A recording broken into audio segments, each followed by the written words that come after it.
शेवगा. आता ह्या मेला 1 वर्ष होतं या झाडाला. अशा शेंगा लागलेल्या आहेत. हो का, हे शेवगा. आणि मेन म्हणजे हे काळ्या मातीत आहे बरं का.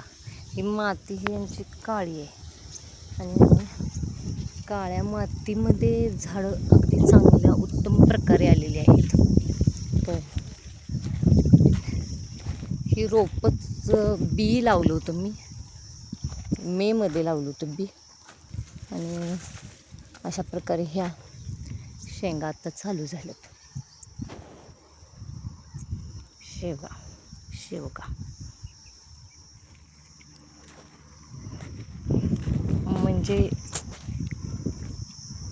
1 वर्ष झाल्यानंतर कसं शेवग्याचं पीक येतं हे तुम्हाला